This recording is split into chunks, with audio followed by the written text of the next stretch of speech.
Dr. Saad, for your kind words of appreciations, and thanks again to Team Mega for effortlessly and successfully conducting this academic sessions. So tonight, as Dr. Saad has already mentioned, we have very interesting sessions on two topics and very eminent speakers for both the topics. And we know that airway management is the first step in saving any life. But when it is conducted in the operation theater, it is usually elective and we have all the armamentarium around us and to conduct the procedures safely in a planned manner. But when we have to do this airway management in the intensive care unit, situation is entirely different because it will be an entire different game altogether. Because conducting the airway procedures on a patient who is unstable, critically ill in an intensive care unit in a situation of panic and anxiety puts forth a lot of challenges. So how we do it in the setting of intensive care unit, how it differs and why it differs, we'll hear it from one of the eminent speakers tonight. We have Dr. Ahsan Ahmed with us. He's Assistant Professor Anesthesiology and Chief of Intensive Care and Emergency Medicine at KPC Medical College, Kolkata in India. He has done his diploma in anesthesia and also done DNB in anesthesia. He has completed his European diploma in intensive care medicine, and his special interests are in the area of mechanical ventilation, hemodynamic management, sepsis management. So over to you, Dr. Hassan, for your topic. Thank you, Dr. Sharmili, and thank you, Dr. Saad, for giving me this opportunity to participate in this mega event of online anesthesia courses. Today, I will discuss about the difficulty area management, how it is different from operation theater. And I have initially practiced for 5 years as a pure anesthetist in a high-yield center, and later on switched to, for last 10 years, switched to the intensive care unit. So from coming from the operation theater, once I entered the ICU, I see that the entire ball game is different.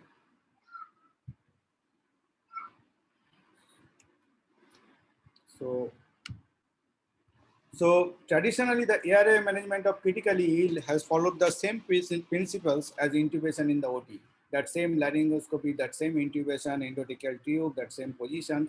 So the principal management is same, but there is a difference that it requires a qualitatively different approach when managing airway in ICU.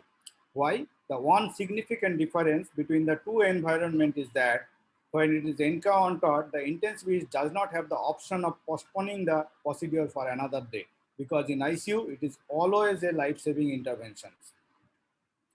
So there was an interesting article published in 2011 in Indian Journal of Anesthesia that tracheal intubation in ICU, is it a life-saving or a life-threatening things? So as we have seen also in our practical situations, intubating a ICU patient who is in already coma or in shock is very difficult task overall. And importantly, there is many times there is death immediately or immediately after the intubations. So how it is different from the operation theater? So airway management in intensive care patients differs significantly from the surgical procedures in the operating room. The critically ill patients have less physiological reserve and complications are more common in this group of patients. And maintenance of a patent airway, adequate ventilation and pulmonary gas exchange is a very important in critically ill patients. So the common difference is that in intubation in the operation theater, what we got a skilled anesthetist, we get elective intubations for already prepared patients, optimized patients. The patient's condition is optimal regarding his fasting status, regarding his hemodynamic status, all the optimization done beforehand. Then if we can find a difficult unanticipated airway, we can wake up the patient. And generally, this group of patients are stable patients. They are good. They are having a very good physiological reserve. But in intubation, in emergency department, or in the intensive care unit, what you got in your hand, varying skill levels from a junior level of RMO to a senior level of expert intensivist. You can get anyone in during different time period of the day. And little or no time for patient preparation. If a patient suddenly collapses, you don't have any time to optimize the patient. You straightforward, you have to rush to put a endotracheal tube and put the patient on mechanical ventilator. Then there is suboptimal environment. There is space crunch. You cannot get the right position as you want. And you cannot wake up the patient because it's an emergency. You have to put the tube. So you cannot wake up the patients. You cannot postpone the procedure. And most of these patients are unstable patients with little or no physiological reserve. I mean, coming to one by one. So why it is challenging in ICU setup? Because difficulty is more of physiological rather than anatomical. Whenever we talk of any difficult area, mostly we thought of anatomical difficulty, like inadequate visualization of the vocal cord. There may be facial trauma, facial burns. So that is the most of the anatomical one. But in ICU, what we see a group of patients who are more of a physiological difficulty. They are often in shock. They are already hypotensive or are on multiple vasopressors. They are severely hypoxemic on oxygen support. So the standard pre-oxygenation used in these optimized surgical patients would fail to serve in a critically ill patient. So physicians, other than anesthesiologists, are reluctant to use muscle relaxant. There may be sometimes multiple organ failure like kidney failure, liver failure. They are not familiar with these muscle relaxants. They are not using it day to day. So they are a little bit reluctant to use this muscle relaxant. So sometimes a normal airway may become a very difficult one at times.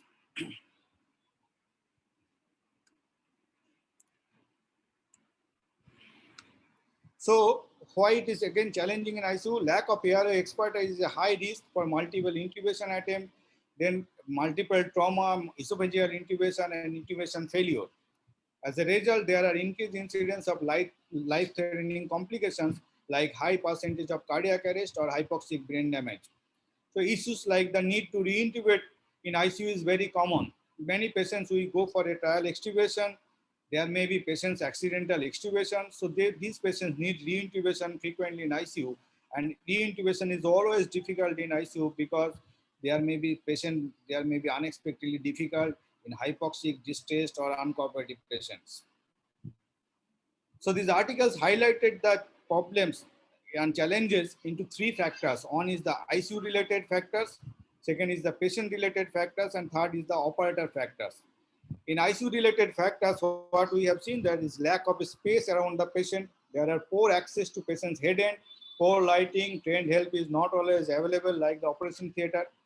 Then airway devices such as fiber optic bronchoscopes, supraglottic devices, and video laryngoscopes are not readily available in many ICU, not all ICU, but many ICU. Then timing, emergency intubation may occur anytime, may be required at any time in the day or night, and there may not be adequate expertise help in that moment. Then coming to patient factors, the airway assessment is always difficult or impossible due to lack of time or patient being uncooperative. You cannot do a proper Malampati by asking the patient to sit up and you do the Malampati. Then risk of aspiration. These patients many times they are full stomach. There is gastroparesis associated with the critical illness or patient not fasted and requiring emergency intubation.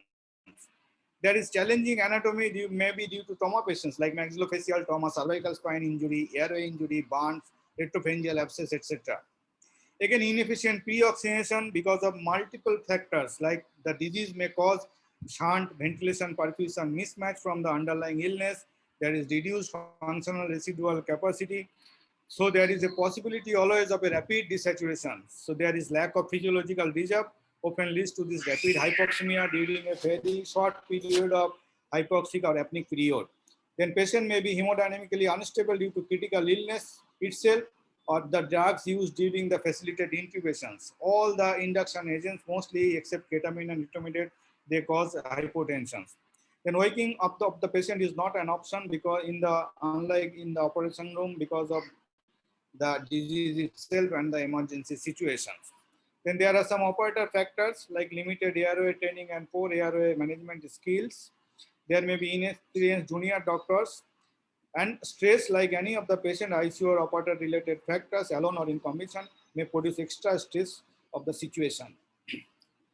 How to predict anatomical difficulty in airway management in an ICU patients? So there is only one validated airway tool that has been used in critical ill patient is the Macocha score. So there are total 12 in number, 12 the score is total 12. M for Malampati is class 3 and 4. Then obstructive syndrome. Then C for the reduced mobility of the cervical spine. Then O for limited mouth opening that is less than 3 centimeter. Then factors related to the disease pathology like coma, patient of severe hypoxemia, then factor related to the operator, like most of the time the non-anesthetist is doing the procedures, and a score of 3 or greater predicts the difficult intubation. Coming to the physiological difficulty that is mostly seen in our ICU patients, the predictors of cardiovascular collapse during and after endotracheal intubation, the most common predictors are hypoxemia, pre-intubation hypotension, and the shock index. What is shock index? Shock index is the heart rate divided by systolic blood pressure. The normal shock index is usually 0.7, and any value greater than 0.9 indicates a higher mortality. Now coming how to prepare to deal with these challenges. So the most important key message is resuscitate before you intubate. So don't jump, try to optimize the patient as soon as possible and as much as possible. How to handle with the hypoxemia? So the pre-oxygenation and apneic oxygenation should be performed in all critically ill patients. In operation theater, what we do with a McGill circuit, we do a pre-oxygenation for 3 minutes with 100% oxygen.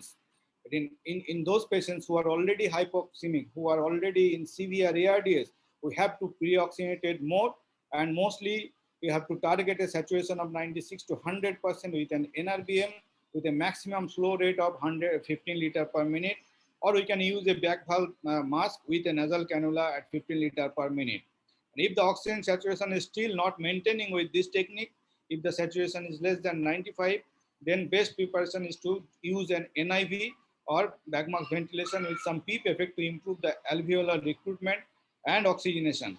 Because these patients are hypoxic, not only in ICU, but this patient may have to take to OT for some emergency operation as well.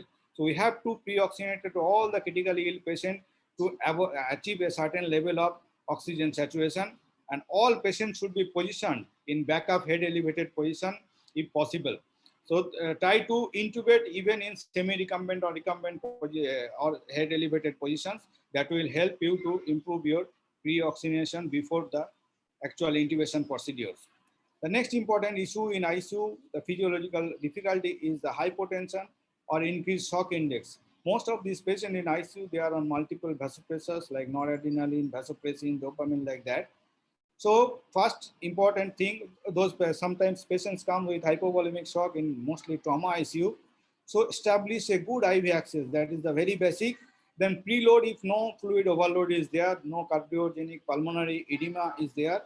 You have to optimize the preload, and always be aware of the right ventricular failure, because many of these patients may have a right ventricular failure, and if you add extra fluid to that, the patient may go into the acute decompensated heart failure. So you have to be careful of that. Then early use of vasopressors or inotrope to optimize the systolic blood pressure on the mean arterial pressure. Then use hemodynamically stable induction agents like ketamine or etomidate. There are many publications regarding that, you can go through. Use judicial use of muscle relaxant. Try to use a very short acting muscle relaxant, and those muscle relaxant, if you go for a long duration of muscle paralysis, you can use the most hemodynamically stable muscle relaxant like vecuronium. Then patients with severe metabolic acidosis, these are challenging patients. Patients with high lactic acid, those patients of diabetic ketoacidosis, the apnea may kill. So try to intubate them awake, either with a preservation of the spontaneous respiration. Sometimes these patients are so moribund, and even a topical lignocaine can help you to put an endotracheal tube and put on mechanical ventilation without using any muscle relaxant or induction agent. So again, there is an interesting article, that is All India Difficult Airway Society. They have put a guideline on 2016 regarding the tracheal intubation in the intensive care unit. There is another guideline by the Difficult Airway Society of the UK. So all of the guidelines say that tracheal intubation in critically ill patients, first you have to do very well pre-oxygenation and go for the checklist like position, head up if possible. Then access the airway, identify the chicothyroid membrane beforehand, because you may have face a difficult anatomical airway and you may have to go for an emergency chicothyrotomy. Then waveform capnography is must for all these patients. Then pre-oxygenate with either a face mask or a NRBM or an NIV or even if you can use, if it is available, then you can use a high flow nasal cannula to optimize your patient's oxygenation level before the procedure. Then optimize the cardiovascular system, as I have told. Use the inotrope or vasopressor beforehand to improve the main arterial pressure or the systolic blood pressure, and share plan for failure with everyone in the team. So make a team, then assign the role of each members in the team, and then share the plan. Then plan A, that is the tracheal intubation using a laryngoscopy, but do not attempt more than 3 times, and do not make the same mistakes every time. So continue, maintain the oxygenation, continue the nasal oxygenation or NIV or HFNC, whatever you are using. Then the face mask or ventilator between the attempts, and then neuromuscular block, then video or direct laryngoscopy. If you have a video laryngoscopy, then it is good. Then you may need external laryngeal manipulations and remove the cricoid pressures during the intubations. So if you have failure, if you success well, if you have failure, then call for help, and then get the video laryngoscopy. Then again get the front of neck access. So declare it as a failed intubation if you are not successful even after 3 attempts of laryngoscopy and intubation. Then go to the plan B, that is the rescue oxygenation technique.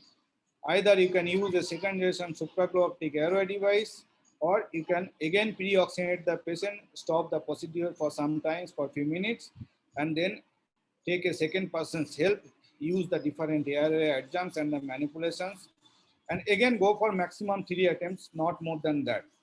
And if you are success, it's well. If you fail, then declare it as a cannot intubate and cannot oxygenate situation, that is CI-CICO situation. And then there is separate algorithm for the CI-CICO technique. So call for help, declare it a CI-CICO situation, and go for the plan D, that is the front of neck airway access. That is either a emergency kykothyrotomy or emergency tracheostomy. If possible, extend the neck, ensure adequate neuromuscular blockade, continue the rescue oxygenation with all the device you have, and exclude oxygen failure and blocked circuit. And then scalpel kykothyroidotomy. There are many ready-made sets available nowadays. If you don't have, you just open the kykothyrotomy membrane with a scalpel, insert a bougie, and use a 5 or 6 millimeter of internal diameter of endotracheal tube.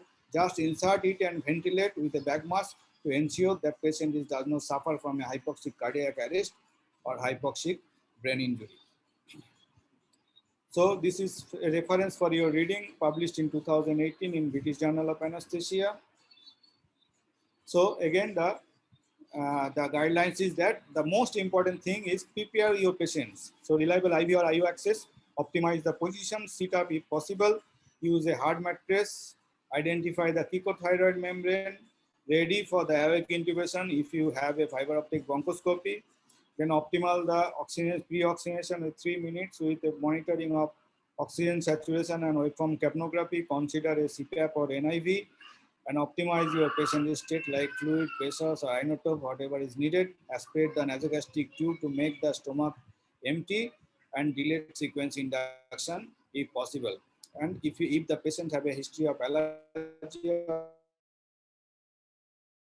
release like burn patients, you should avoid the succinylcholine.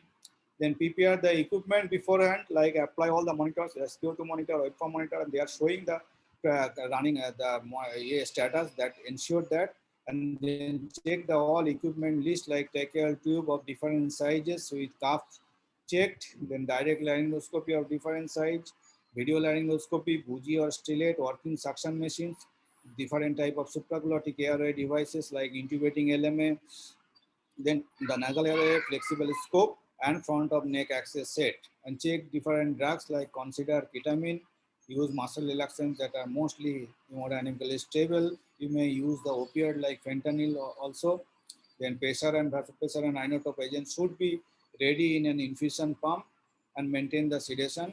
Then prepare the team, allocate their different roles like team leader role, first intubator role, second intubator role, cricoid pressure by someone, intubator's assistant, different drugs, monitoring patients, then manual inline stabilization technique, and assign the role who will perform the front of neck access. and who do you call for help? Inform them beforehand, like your ENT colleague or like that, and who is noting the time, and then prepare for the difficulty. Can you wake up the patient? If it is not possible, then verbalize the airway plan, like plan A, plan B, plan C, and plan D, as I have discussed. So there is a intubation bundle components that is suggested in the Indian Journal of Anesthesia articles, just like a ventilator VAP prevention bundle, just like the COTI bundle. They have suggested 10 intubation bundle components. The components are 4 in the pre-intubation, 2 in the during intubation, and 4 in the post-intubation bundle. So first one is presence of 2 operators at least if possible, then fluid loading in absence of cardiogenic pulmonary edema, preparation of long-term sedation, then pre-oxygenation for 3 minutes with either a NIV in case of acute respiratory failure or pressure support between 5 to 15 centimeter of water to obtain an expiratory tidal volume between 6 to 8 ml per kg. And then during intubation, rapid sequence intubation using etomidate or ketamine combined with succinylcholine, or you may use rocuronium as well if there is any contraindication to succinylcholine, and Salix maneuver. Then in the post-intubation time, there are 4 bundles that are immediate confirmation of the tube placement by capnography, norepinephrine if diastolic blood pressure remains low, and initiate long-term sedations and initial protective lung ventilations. So in summary, the life-threatening complications during tracheal intubation in critically ill patients in ICU are always frightening. So recognition and optimization of anatomical as well as the physiological factors are important key for successful airway management in ICU, and acquiring knowledge and expertise and adherence to define strategies and algorithms can resolve most problems in airway management in ICU. Thank you very much. These are for reference reading. Thank you so much for patience hearing. Thank you, Dr. Hassan. That was a very elaborative and informative talk. I think you very nicely covered all aspects why we face difficulty or challenges in intensive care unit compared to a patient who needs intubation in the operation theater. So situation is really very different and unique in the setting of ICU. So I do not see any much, I can see probably one question has. So one doctor wants an answer for a question, that is, what type of video laryngoscope do you prefer? So whatever video laryngoscopy you are available in your ICU, I think that is sufficient. There are 2 or 3 companies that make this video laryngoscope. So whatever video laryngoscope your setup is, you can use that. Yeah, so you meant to say like whatever basic or whatever modified kind of laryngoscopes do you have, that should be sufficient. Because I think whatever one is used to in his or her unit is usually better to use in those semi-emergency situations. Types of video laryngoscope. One is that handheld screen is there on the that is mounted on the handle, and second one is with the optical tube we can see in the big monitor as well. So anything is available will be sufficient. Okay, thank you. I think there are no other questions that I see. So I have just one question for the sake of audience and just for the sake of discussion, because it's very important, especially after this COVID pandemic. Now, what kind of special or kind of precautions or tips would you like to share with our audience for a patient who has been on a non-invasive ventilation for some time, and now you have decided for some reason to put him on invasive ventilations? So what kind of challenges or complications would you anticipate, and what precautions would you take in specifically? Yes, particularly this type of situation we have faced mostly in this COVID pandemic. We are trying to mostly put those patients on NIV, and then sometimes they are, even it is not possible to maintain the oxygenation, and we have to put those patients on ventilator. Always anticipate difficulty in this situation, because once you remove this NIV to do a video laryngoscopy or small laryngoscopy, whatever, at some point will become hypoxemic. They are rapidly desaturated. So what we do in our hospital, we put those patients on HFNO for the temporary. We remove the NIV mask and then put on the HFNO. So the mouth opening is free for us to do that. The endoscopy. Then we do. So we mainly do HFN and HFNC. Right. So these patients actually tend to desaturate. So we can make the general arguments that the tips that you provided. But I think it is best to have expertise around and smaller tubes with the bougie or the stillet and this kind of intubating LMS with you, anticipating the worst complications, because some of these patients actually tend to desaturate first and end up in cardiac arrest. And then that becomes very chaotic situations, especially in the COVID scenarios we have faced in couple So, cases. so the most expert will do the intubation during the procedure. So we give True. chances to the most experienced operator, and with Right, all right. the devices available. True. So the expert or the senior most person in the team that time should be handling it. There's one more question: how to prepare a tachypneic PPH patient? How to prepare a tachypneic PPH patient for intubation, I believe. So for tachypneic PPH patient, mostly this patient is tachypneic because of this postpartum hemorrhage and shock. So we have to optimize the patient with, if the blood products are available, well and good. Otherwise, we have to give rapid fluid bolus and also the vasopressors to optimize her BP. And then we should oxygenate the patient, pre-oxygenate to raise the oxygen saturation level. And then we can use the muscle relaxant and also the induction agent that is cause most least hemodynamically instability. Correct. So there is one question from Dr. Umer about like what what about use of muscle relaxant? Because in some practice, some practitioners do not use muscle relaxant in anticipation of difficult airway, especially in ARDS patients. So I think he's asking which kind of muscle relaxant will be better, or should we use it or not in ARDS patients? In my lecture, I have already highlighted that most of our ICU doctors, particularly juniors, non-anesthesia doctors, are reluctant to, or frightened to use a muscle relaxant. But actually, that makes a normal airway difficult. So, if possible, if there is no other contraindication, then we should go always for a muscle relaxant. And if there is no contraindication, our preferable agent is suction methonium. But if there is any contraindication, we usually use atacurium or vecuronium, what is available. Yeah, I guess we can use rocuronium as well. That is also quite fast acting, almost similar to succinylcholine onset of action. And the other tip, I mean, from my practice, I would like to share is like this kind of patients, if one is hesitant to use muscle relaxant in anticipation of a probable difficult airway, one might as well just give low dose of some sedations with opioids or maybe dose of propofol or imidazolam according to the hemodynamics. Do a gentle laryngoscopy. See how the if mouth opening the better compared to when you assess the patient before you administer the sedation.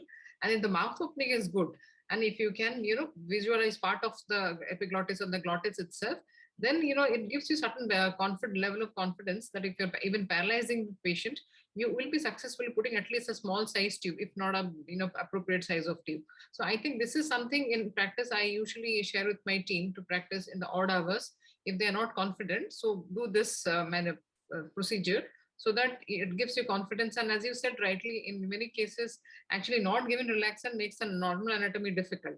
So you end up with more struggle and actually traumatizes the airway. And later on, we face more difficulty in winning these patients because they might be having glottic edema, vocal edema.